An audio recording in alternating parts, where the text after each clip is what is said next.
Nerdettes, I am Sebastian Koberg, reporting to you for GGvision. Today I've got a familiar voice with us here as a guest once again, but he is broadcasting to us from a quite unknown place. Hello QXC, how is Budapest on a day like this? It's pretty good. It's a little cold out, but I like it.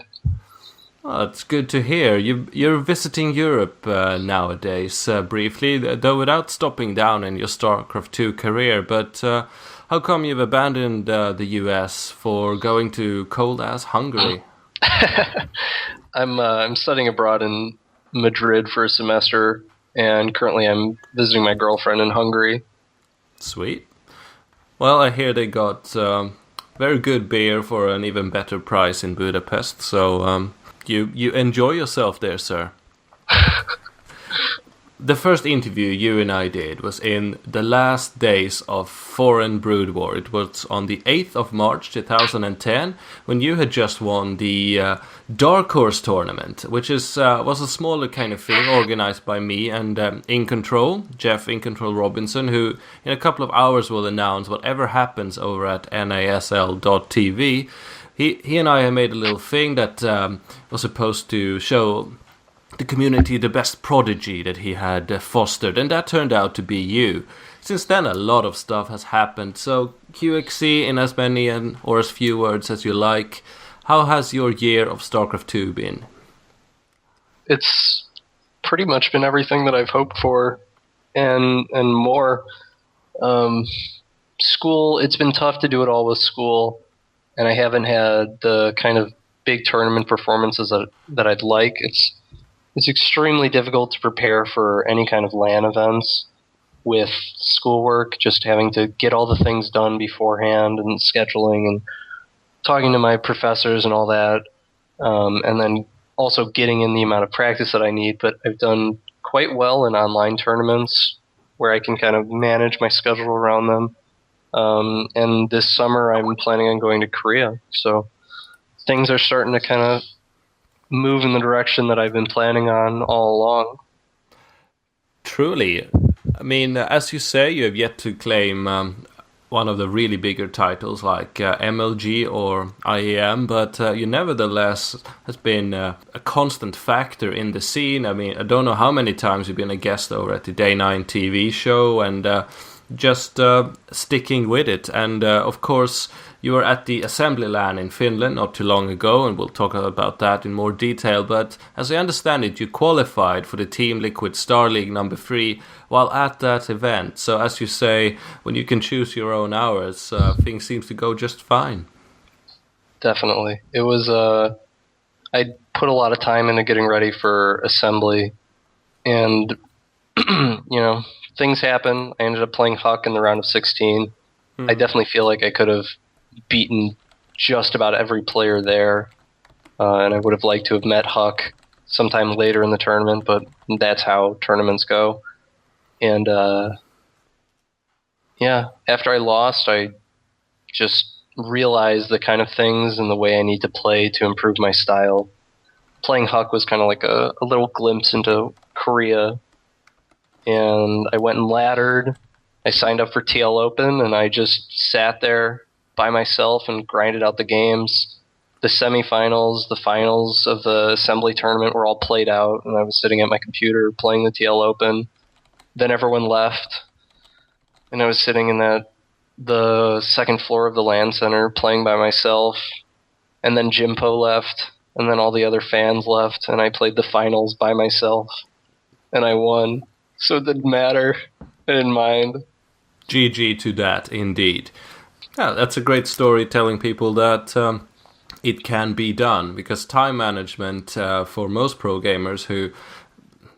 pro gamers who have to do something else, like studying or working next to their StarCraft 2 commitment, it's all about finding the best possible time when you can play your best and truly accomplish something. And, congratulations. Do you know when you'll be playing in the TSL next? Do you know if that has been properly announced yet, when the next stage is going to be, the qualifiers? It probably has been announced, but I don't know. I figured after the 8th qualifier, there'll be a bunch of news about it. right now I've got a lot of other things I need to be focusing on. Of course, no, I wasn't sure either, so I was hoping maybe you could tell us all. But in any way, congratulations. Of course, the Team Liquid Star League will be an amazing event to watch, the best online tournament we have yet to see, I'm pretty sure. But you've already talked about Korea, GSL, and Huck, so we're going to talk about how you plan to conquer that whole arena and the foreigner house and everything. But let's start with your nemesis, the little Brotos Huck, who today played his Code A qualifier in Korea. The first time, really, that he has been fighting in Korea with a fair chance. And he did pretty good. Did you watch it? I didn't watch it. And if you didn't know before, I will have spoiled to you now that Huck did indeed win against ST Curious in a very convincing fashion. I like to read TL and see who won, so I actually already did know that. I was hoping you would. It would have been a bit awkward otherwise. But I guess we won't be going into too much detail about that then. But well, I'm just saying that Huck really showed that he has improved so much, something that, of course, you encountered at Assembly. Indeed. Well, good for him. I mean, we want all our foreigners over there to do well. But returning to you, you plan to go there in the summer. Is that all finalized, I mean, bureaucratically with GomTV and everything? Do you just plan to go there, or is it all set up for you going there? I got an email from Torch just a couple days ago saying that I had a spot in the foreigner house. I just needed to work out the details of when and for how long. Oh yeah. So that's like the specifics aren't worked out, but I'm planning on going. Something really strange would have to happen for me to not go. Okay, and Torch is, of course, the red-haired guy that you people will have seen on various streams, that the foreign guy that sort of handles many of the behind-the-scene things, and I believe he is connected to Startail, is it? Yeah. Yes. Yeah. Okay, well, that's very good to hear. Clearly, your progress has given you some extra insights into the scene over there. So, do you think you can be matched against people used to the Korean scene with your current practice schedule and skill-wise? How good are you, to put it plainly? I don't know. I don't know how good they are. I think I'm pretty good. I like beat a lot of people. I don't lose very much, but I've got a lot to learn and I've got a lot to work on. I want to go to Korea and I want to see what I can do, how much I can improve, and I'll basically be there for about a month. No, what is it? It's like almost 2 months, I think. I'll be able to compete in one Code A, and I want to see how far I can get. If I can win with that little preparation, being in a foreign country, that there's just a lot of variables and a lot of things that I want to test myself against.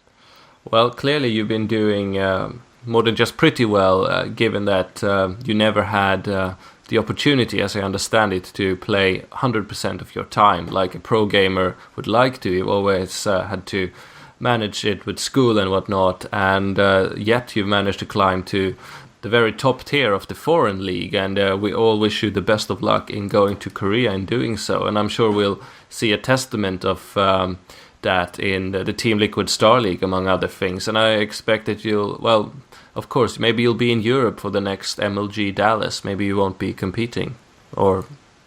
I'm not sure about Dallas. Right now it looks like I'm not going to go. The main reason for that, one, there's European, like the jet lag traveling from Europe would be a problem. And also because of IEM scheduling their tournament over 5 days starting on Tuesday, I'm going to be missing several days of class already. And so ideally, if I were to go to MLG, I would go on like a Wednesday or a Tuesday so that I at least get 1 or 2 days where I'm on a North American schedule and I can be awake for when I have to play.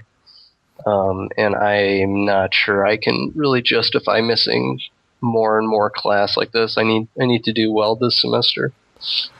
Well, I think we can all respect that, and indeed we want you to do well so that you can go to Korea, which is of course the much bigger prize, with a good conscience and good enough grades. But you will be going to the IEM Championships in Hannover. Yeah. Well, that's not a bad event at all. I don't have the lineup in front of me, but I do know that we have many high-profile names. Not to mention the fact that Day 9 and TLO will be casting the event for us, which makes it very good just by default. And here you're sending me a link with all the groups. Yes, of course. Let's see here. You'll be your other American brethren will be Phoenix, and then we have Tarzan, Show, the Muslim, whose hand now has healed, I hope, and White Rar from Europe, and of course Morrow, who did very well in Cologne earlier last year, and Moonglade. So among these players, what do you have to say about them? Do you fear anyone in particular, or will there be a pushover? I don't know how Morrow plays in tournaments. I've played a number of practice games against him. I'm pretty sure that I'll be able to beat him. But some players play differently on ladder than they do in tournaments, so that's kind of an unknown. And Morrow definitely did very well at Assembly. Yes. So there's second place. Yeah, something that I may not be aware of there and how he's playing. White Raw, I played him on ladder a couple of times. I definitely wasn't playing my best, but he impressed me with his play. He's so I'm not sure. Toss. Yeah, the grandpa toss. The other thing is I still don't know who the 4 Korean invites are, which is really frustrating because I'm trying to prepare for the event, and there's only a week left, and they still haven't announced them. And that can change a lot in terms of who's going to make it out of the group and how well players are going to do and all that. We'll see just what the Korean invites are and whether or not they'll be affected by jet lag. But you've been to many tournaments now, and you were not at DreamHack in November, but you went to Assembly now, and you've been to several US events, and you're quite experienced when it comes to these live events.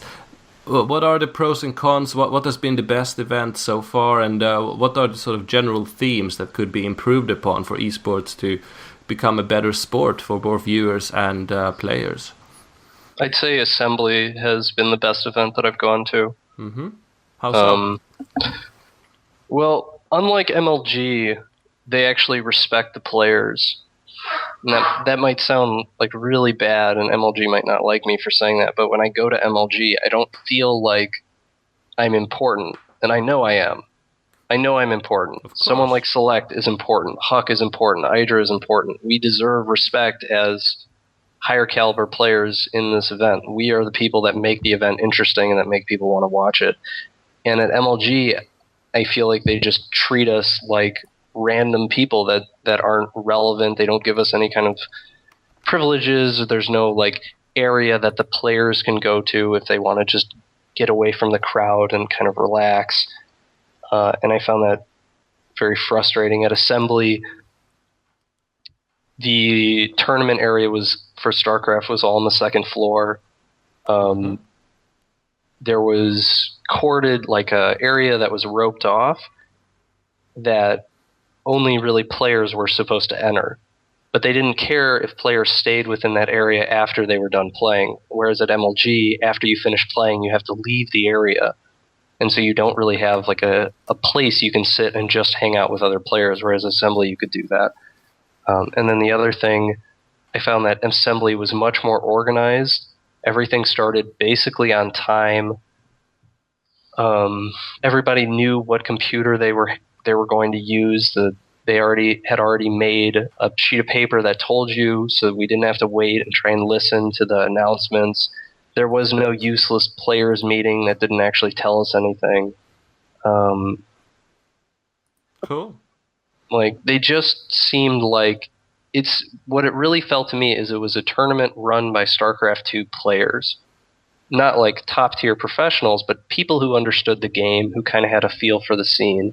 Whereas MLG feels more like it's run by CEOs and like people who aren't really connected with the scene. The one thing that I didn't like as much with Assembly was I really would have liked to have seen more games casted on the big screen. They had a huge, well, not like a huge LAN area, but they had a pretty sizable LAN area, and they had a big screen in front of it, and I didn't feel like they casted as many games on that screen as they could have, and some of the choices of what games to cast were a little bit questionable. But other than that, I don't know. I really enjoyed being in Finland. The people there were cool, and I met a lot of the European players were all pretty interesting and cool to talk to as well. Finland is a quite nice place. I didn't have the chance to go to Assembly myself, though I wanted to, but I heard good feedback from it, even though as you say, the casting for us spectators as well was a bit questionable at times. They seem to have made a good effort, though, and having been to DreamHack and seen their setup, there was a lot to improve upon there. So it's good to see that Assembly stepped up their game, and I'm sure there's a bit of fair competition between those two events as it is, and they try to beat each other, and I think that's good. So we'll just have to see. The IEM is of course run by the ESL, and that's a very big organization. You haven't attended any IEM events, or did you go to New York? I went to New York. That's how I qualified for the World Finals. Of course, yes. What was your impression from that event? I liked that it actually, like, Assembly was the extreme in that the players, we didn't really have to interact with the fans at all if we didn't want to, whereas MLG, you're basically forced to. At IEM, we had the stage area where we could stay almost the entire event. And then when you left the stage, there was a big group of people watching the games. And so that was a nice blend of both. The one thing that I don't like, and I still don't like about IEM, is how they schedule these events over so many days. It wouldn't be so bad if I wasn't a student, but like, what does someone do if they have a job? Which most of us do. Like, then they're forced to take 4 days of work off. I don't understand why they schedule that way. I think I asked someone, and it was something like because they want to have games being played every day because it's at a convention center. Yes, it's alongside CeBIT, this particular one in Hannover. Yeah, and I feel like there's got to be a better way to do that. Part of the problem, too, is I know I talked to a number of fans or casters or photographers who don't want to go to the event because they don't want to go for 5 days and only see like 3 games a day. It seems if I were to run IEM and I could do it the way I wanted to, it would be like players come for 2 days, play all of their games, then the fans know if they want to interact with the players, they come on those 2 games, and then you cast all the replays at your own schedule so that the only people you're tying up are the staff and I guess presumably the casters. I don't know. It's just extremely frustrating as a student to always have to go through all these hoops in order to make a tournament that starts on Tuesday.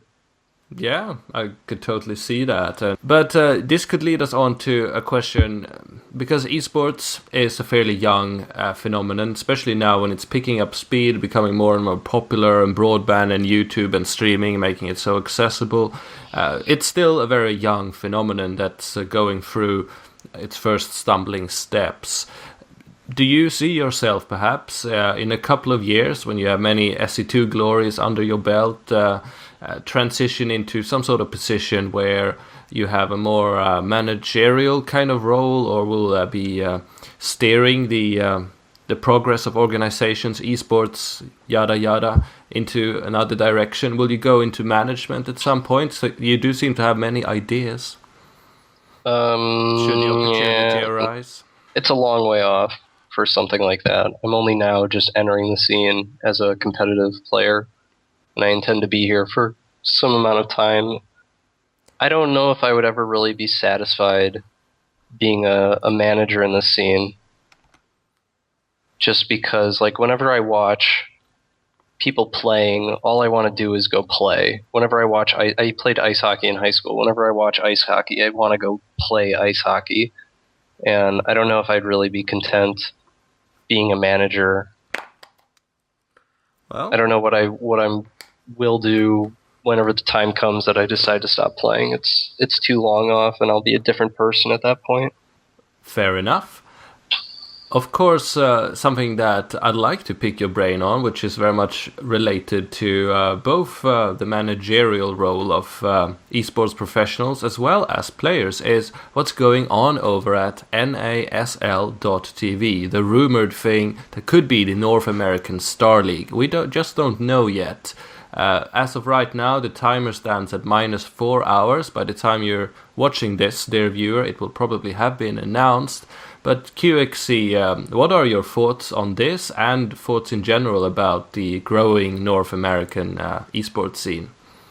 It's going to be really interesting to see what organizations are able to really take hold and become the dominant league or force in North America. As far as my own personal excitement or not towards announcements like this, I'm extremely pessimistic about any new organization related to esports. I've had a lot of bad experiences with companies claiming to be able to do everything and wanting me to be a part of it and wanting me to get excited about it and then failing to deliver over and over and over. I don't know. I want to keep talking about this. I don't know too much about the North American Starcraft League that is coming up. I will say, though, if it's being run, if In Control and or Gosu Coaching has a hand in running it, I think it'll be very successful. Anybody who's followed Gosu Coaching over its evolution knows that it's currently doing quite well. They seem to have their act together now. I personally know the guy who's in charge of it, and he's got his act together. He knows how to get things done, and In Control is definitely very capable and very able to accomplish what he wants to. So absolutely, I would say if any of the leagues are going to do well, this would probably be the single one to look out for. This and of course MLG.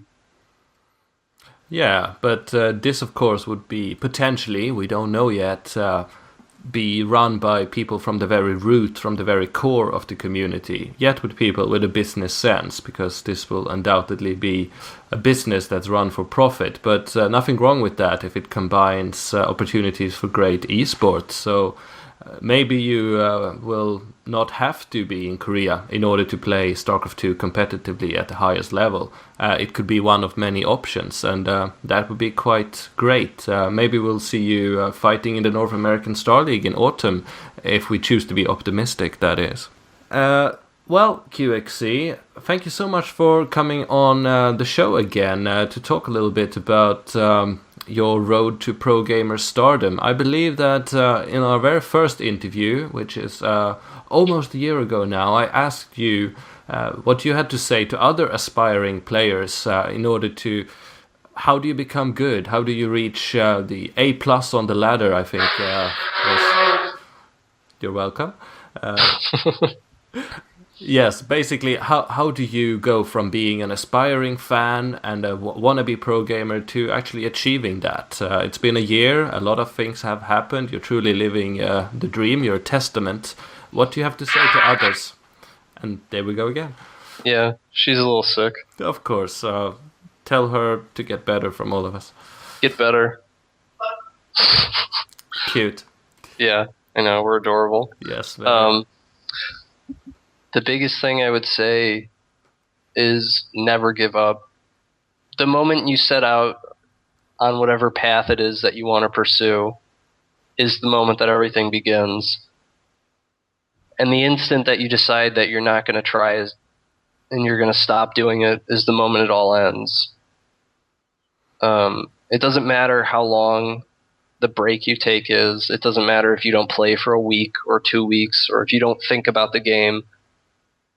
I've done that a lot. I've taken long breaks. I've taken lots of long breaks, but I've always had the idea in my head that I was planning on going back, and I was going to keep trying, and I was going to keep working and figuring out and finding ways to improve my play in order to get better.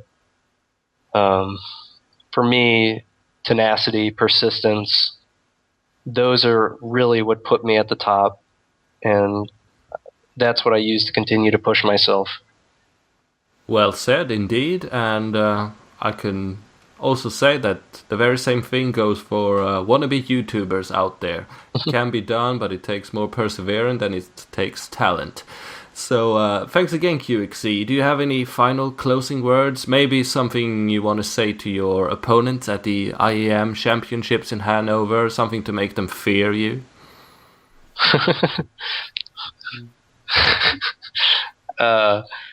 I think I'm going to skip on the fear-inducing battle cry, but all right.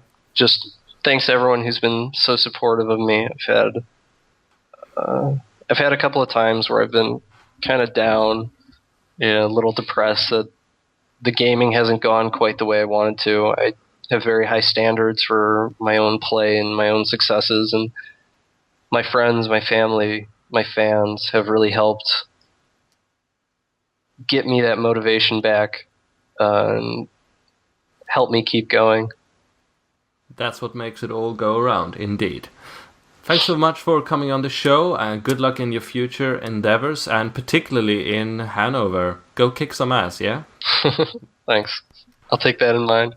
You do that. GG and out, QXC. Peace.